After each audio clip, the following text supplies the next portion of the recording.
Before learning about this, I had worked briefly in a lab that was using convolutional neural nets to classify or detect tumors in CT scans and other, like detecting polyps in colonoscopies and other interesting like medical applications. But what fascinated me, that's a whole nother topic, the convolutional neural nets and what that was, what deep learning means for that and what that achieved. But what fascinated me is that, and what I'm trying to get to is that there's a parallel between that sub area of using deep convolutional neural nets and the type of outcomes with deep reinforcement learning.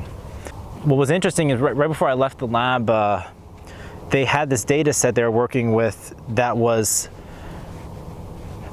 pictures of, I think it was it was like offices, like pictures of office, like the room, like inside the room, and then another class was like kitchens or something, and another class was like living room.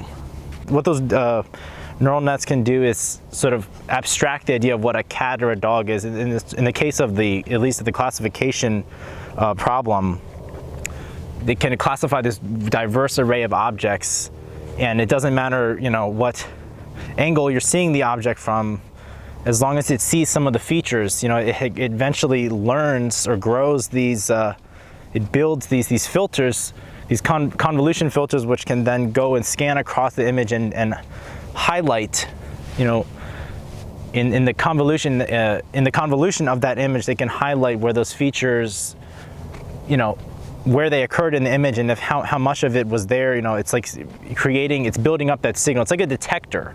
It's like if you had a cat ear detector, you know, a certain type of eyeball detector that scans around, and then eventually that information kind of just gets, I don't know how to describe it. It gets sort of compressed down, like bottlenecked, ultimately to the output, which is like the a vector which can tell you what the probabilities of each of the possible items that each of the possible objects that you're trying to detect.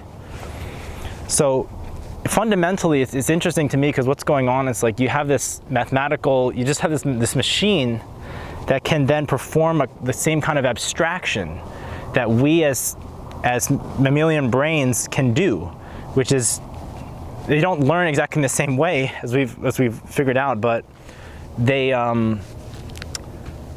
can perform the idea of that concept of abstracting. It's like it doesn't matter, you don't have to see the exact same cat again to be able to know that is the class of a cat.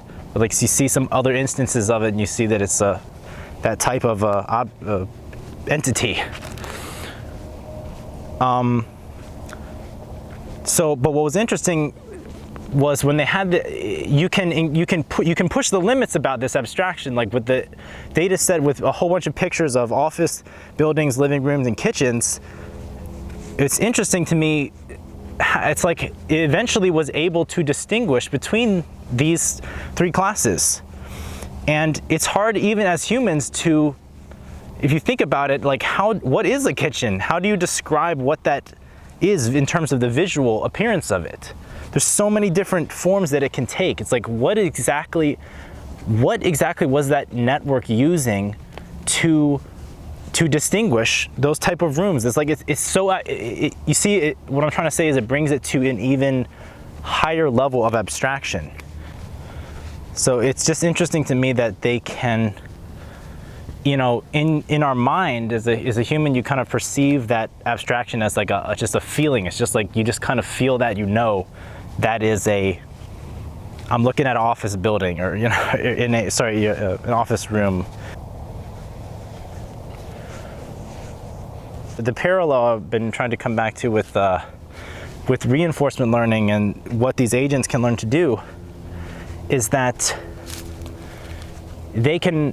you can specify a really, really abstract goal, like just winning. There was this other paper that I'm looking at, which they trained these agents to play capture the flag and navigate through this environment. And it involves a kind of strategy and cooperative behavior with your teammates. And once again, it's like one task after the next, they were able to, or nowadays I'm saying, it's like you're able to get this superhuman level performance on these tasks, and you didn't tell it anything about how to play this game other than like, this is what the objective was, and you get rewarded if you achieve that objective. Like you won that round or that game of getting the flag and navigating through. I think they went through this kind of maze-like environment. The strategy that they had to learn to literally beat humans at this game, it's hard to describe what exactly they even learned. Because what I'm working with now and what I'm hoping to show you guys eventually is training these agents in a three-dimensional environment, and I'm working with a program called Unity to train some agents to do something in the three-dimensional environment. And the example I'm doing is the demo I'm just using is that they provided. Like you train these agents, which are basically just a little platform that tries to balance a ball on top of itself, and the ball is just subject to physics, is trying to like roll off, and in this case, it's a very simple type of simulation in the sense that you could imagine hand coding that. You could say, okay, if the ball gets too close to this edge, you're gonna instruct it to correct, like to tilt. I think that they may have done something like that in the case of like drones, to kind of stabilize a drone. So they kind of like, the drone I think is kind of always sending signals to its different propellers to like stop. Or I was in this big store one time where they had a drone that was like a balloon, and it had like 10 different propellers. It was like a huge sphere. And you watch it and like you see they seem to be, kind of randomly starting and stopping, but you know that it's controlling itself with some kind of algorithm. It's telling itself to keep itself level and stable in the flight. So I think that relates to the subject of control theory, but I'm not sure. With the simulation, when you're trying to like balance a ball, you can imagine that you could imagine hand coding